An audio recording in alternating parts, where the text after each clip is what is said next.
കോഴിക്കോടിൻ്റെ ഇന്നത്തെ ഒരു ദിവസം അല്ലെങ്കിൽ ഒരു വടക്കൻ കേരളത്തിലേക്ക് നോക്കുമ്പോൾ അവിടെ ഏറ്റവും പ്രധാനപ്പെട്ട് നമ്മുടെ മനസ്സിലേക്ക് എത്തുന്നത് ഇന്ന് നിയമസഭാ തെരഞ്ഞെടുപ്പ് LDF പ്രകടന പത്രിക പുറത്തിറക്കുകയാണ്.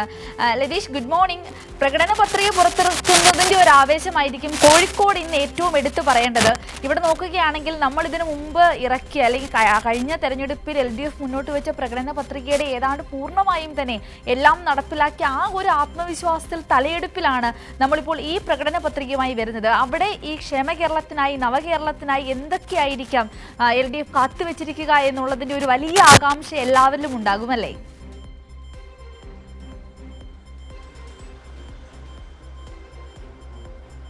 സുന്ദരി, ഗുഡ് മോർണിംഗ്.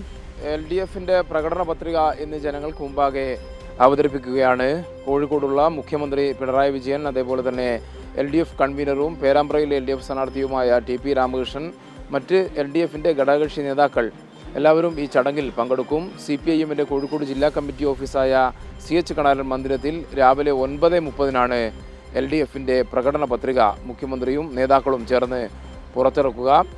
വികസനവും അതേപോലെ തന്നെ ക്ഷേമവും, ഈ രണ്ട് വികസന ക്ഷേമ പദ്ധതികൾക്ക് മുൻതൂക്കം നൽകിയുള്ളത് തന്നെയാകും കഴിഞ്ഞ 2 തവണയും LDF പുറത്തിറക്കിയ പ്രകടന പത്രികയെ പോലെ ഇത്തവണത്തേതും എന്ന കാര്യത്തിൽ തർക്കമില്ല. ഏതെല്ലാം വികസന പദ്ധതികൾ പുതുതായി LDF മുന്നോട്ട് വെക്കും, ക്ഷേമ പദ്ധതികൾ അല്ലെങ്കിൽ ക്ഷേമ പ്രവർത്തനങ്ങൾ ഏതു നിലയിൽ മുന്നോട്ട് കൊണ്ടുപോകും എന്നടക്കമുള്ള കാര്യങ്ങൾ ഈ പ്രകടന പത്രികയിൽ വിശദീകരിക്കും. സിന്ദൂരി സൂചിപ്പിച്ച പോലെ തന്നെ കഴിഞ്ഞ 2 LDF സർക്കാരുകളുടെ തുടർച്ചയായി 3ാം LDF സർക്കാരാണ് LDF മുന്നോട്ട് ലക്ഷ്യമിടുന്നത്. അതിനുതകുന്ന ഒരു പ്രകടന പത്രിക ജനങ്ങൾക്ക് മുമ്പാകെ അവതരിപ്പിക്കുക. ജനങ്ങൾക്ക് മുമ്പാകെ അവതരിപ്പിക്കുന്ന പ്രകടന പത്രികകൾ കഴിഞ്ഞ 2 തവണയും കഴിഞ്ഞ 2 LDF സർക്കാരിൻ്റെ കാലത്തും പൂർണ്ണമായി നടപ്പാക്കി എന്നുള്ള ആത്മവിശ്വാസത്തോടു കൂടി തന്നെയാണ് ഇത്തവണ 3ാം തവണയും 3ാം LDF സർക്കാരിനായുള്ള പ്രകടന പത്രിക LDF നേതാക്കൾ, മുഖ്യമന്ത്രി അടക്കമുള്ള നേതാക്കൾ ഇന്ന് പ്രകാശനം ചെയ്യുക. എന്തായാലും വികസനത്തിനും ക്ഷേമത്തിനും മുൻതൂക്കം നൽകിയുള്ള ഒരു പ്രകടന പത്രികയാകും LDF ജനങ്ങൾക്ക് മുമ്പാകെ അവതരിപ്പിക്കുക എന്നുള്ള കാര്യത്തിൽ തർക്കമില്ല. അത് ഏതെല്ലാം വികസന പദ്ധതികൾ പുതുതായി LDF മുന്നോട്ട് വെക്കും, ഒപ്പം കഴിഞ്ഞ 10 വർഷമായി LDF നടപ്പാക്കിയ വികസന പദ്ധതികളുടെ ഒരു തുടർച്ച സ്വാഭാവികമായും ഈ പ്രകടന പത്രികയിലും നമുക്ക് കാണാൻ വേണ്ടി കഴിയും. ഒപ്പം ക്ഷേമ പ്രവർത്തനങ്ങൾ ഒരു മുടക്കവുമില്ലാതെ കേന്ദ്ര സർക്കാരിൻ്റെ അവഗണനയ്ക്കിടയിലും ക്ഷേമ പ്രവർത്തനങ്ങൾ, ക്ഷേമ പദ്ധതികളുമായി LDF സർക്കാർ മുന്നോട്ട് പോയിരുന്നു. സാമൂഹ്യക്ഷേമ പെൻഷനാണെങ്കിലും മറ്റ് ക്ഷേമ പദ്ധതികൾക്കാണെങ്കിലും ഒരു മുടക്കവുമില്ലാതെ മുന്നോട്ട് കൊണ്ടുപോകാൻ LDF സർക്കാരിന് കഴിഞ്ഞു. അതിൻ്റെ ഒരു തുടർച്ചയായി ക്ഷേമ പെൻഷൻ ഉൾപ്പെടെയുള്ള ക്ഷേമ പ്രവർത്തനങ്ങൾ, ക്ഷേമ പദ്ധതികൾ ഏതു നിലയിൽ വരുന്ന 5 വർഷം കൂടി നടപ്പാക്കാനാകും എന്നുള്ള കാര്യം കൂടി ഈ പ്രകടന പത്രികയിൽ ഉണ്ടാകും എന്നുള്ള കാര്യത്തിൽ തർക്കമില്ല. ഞാൻ നേരത്തെ സൂചിപ്പിച്ച പോലെ തന്നെ പ്രകടന പത്രിക കേവലം ഒരു തെരഞ്ഞെടുപ്പ് പ്രചാരണ രംഗത്ത് ഉപയോഗിക്കാനുള്ള കേവലം ഒരു ആയുധമായി മാത്രമല്ല LDF കാണുന്നത്. അത് കൃത്യമായി നടപ്പാക്കുക, പറഞ്ഞത് നടപ്പാക്കുക, നടപ്പാക്കാൻ കഴിയുന്നത് മാത്രം പ്രകടന പത്രികയിൽ ഉൾപ്പെടുത്തി മുന്നോട്ട് പോവുക എന്നതാണ് കഴിഞ്ഞ 2 പിണറായി സർക്കാരിൻ്റെയും അനുഭവം. അതിന് പ്രകടന പത്രിക നടപ്പാക്കുന്നതൊപ്പം തന്നെ പ്രോഗ്രസ് റിപ്പോർട്ട് കൂടി ജനങ്ങൾക്ക് മുമ്പാകെ അവതരിപ്പിച്ചുകൊണ്ടാണ് കഴിഞ്ഞ 2 LDF സർക്കാരുകളും മുന്നോട്ട് പോയത്. അതിൻ്റെ ഒരു തുടർച്ചയായി തന്നെയായിരിക്കും ഇന്നത്തെ ഈ പ്രകടന പത്രികയിലുള്ള വാഗ്ദാനങ്ങളും എന്നുള്ള കാര്യത്തിൽ തർക്കമില്ല. സിന്ദൂരി, ലതീഷ് പറഞ്ഞതുപോലെ തന്നെ എപ്പോഴും LDF മുന്നോട്ട് വെക്കുന്നത് ജനങ്ങളുടെ ക്ഷേമമാണ്. ഒപ്പം തന്നെ ഈ ഒരു 10 വർഷത്തെ മുന്നോട്ടുള്ള തുടർ ഭരണത്തിൽ നമ്മൾ ലക്ഷ്യം വെക്കുന്ന നവകേരളം എന്നൊരു വലിയ ചിന്താഗതിയുണ്ട്, അല്ലെങ്കിൽ ആ ഒരു വലിയ ലക്ഷ്യമുണ്ട്. അതിലേക്ക് എത്തിക്കുവാനുള്ള പ്രകടന പത്രികയാണ് നമ്മൾ പ്രതീക്ഷിക്കുന്നത്. അത് തന്നെയാണ് നമ്മളിലേക്ക് എത്തുവാൻ പോകുന്നത് എന്ന കാര്യത്തിൽ ആർക്കും ഒരു സംശയം ഉണ്ടാവില്ല. ലതീഷ്, ഇവിടെ ഏറ്റവും എടുത്തു പറയേണ്ടത് നമ്മുടെ മനസ്സിലേക്ക് ഒരു ആകാംക്ഷയോട് വരുന്നൊരു കാര്യം, നോക്കൂ, കഴിഞ്ഞ പ്രകടന പത്രികയിൽ ഉണ്ടായിരുന്ന എത്രയെത്ര ക്ഷേമ പദ്ധതികളാണ്.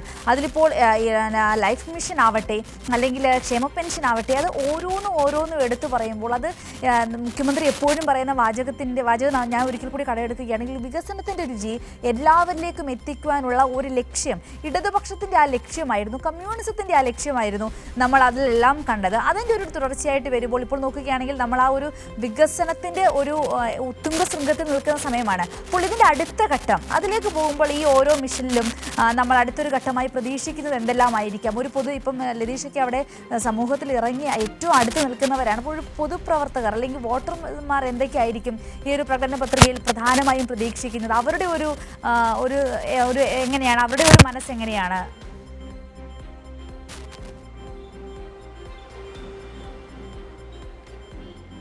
സിന്ധൂർ സൂചിപ്പിച്ച പോലെ തന്നെ വികസന രംഗത്ത് വലിയ കുതിപ്പാണ് കഴിഞ്ഞ 10 വർഷം കൊണ്ട് കേരളത്തിൽ ഉണ്ടായത്.